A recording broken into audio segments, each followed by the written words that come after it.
church family. Today we are in Psalm 85. And again, the book of Psalms is a book of songs and prayers. So the Psalms teach us how to pray.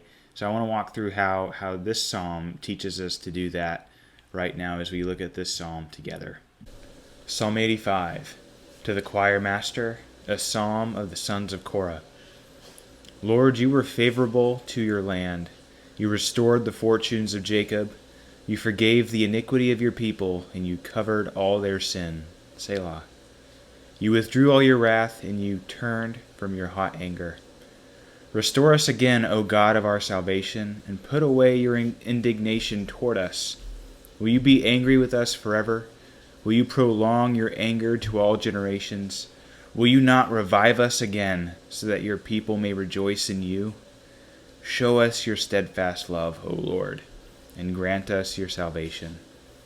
Let me hear what God the Lord will speak, for he will speak peace to his people, to his saints, but let them not turn back to folly.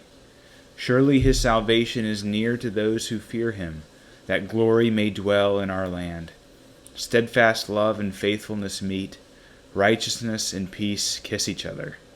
Faithfulness springs up from the ground, and righteousness looks down from the sky. Yes, the Lord will give what is good, and our land will yield its increase. Righteousness will go before him and make his footsteps a way. So notice that this psalm can be divided into three parts, verses 1 to 3, verses 4 to 7, and then verses 8 to 13, the rest of the psalm. And in this prayer, we can say section 1 is remembrance.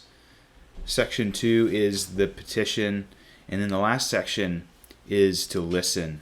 Prayer is not just this monologue where we come to God with our list of demands, but it's a dialogue where we speak and God responds to us, and so we listen. And so in the first part of remember, the psalmist is remembering the promises of God, the saving acts that he has done on their behalf throughout their people's history, that he was favorable to them, that he restored their fortunes, forgave their iniquity, covered their sin. This psalmist is remembering and calling upon God to remember his saving nature, that he is a God who prefers mercy over judgment, and he is appealing to that particular aspect of God's nature in this prayer. And you notice in the second section, this petition to restore us again. They've fallen into hard times. They've fallen into difficulty, maybe even sin. And so they ask God to revive us, to put aside his anger, to replace our mourning with rejoicing, and to show us your steadfast love.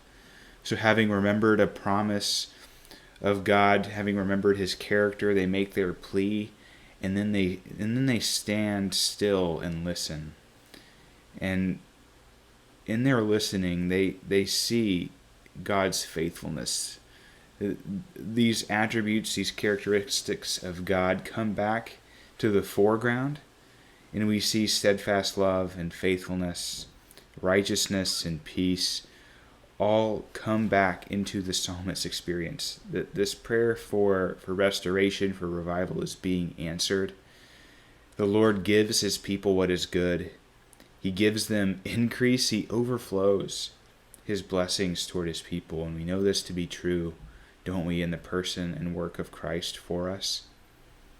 That righteousness went before him, and his footsteps made a way for us. So let's take Psalm 85 today as to be something that instructs us in prayer. Even in your own prayers today, remember something that is true of God. Make your plea and petition based on that, and then listen to see what God will do as a consequence of it. So Psalm 85, and we don't know what to pray. Let's begin with God and who he is.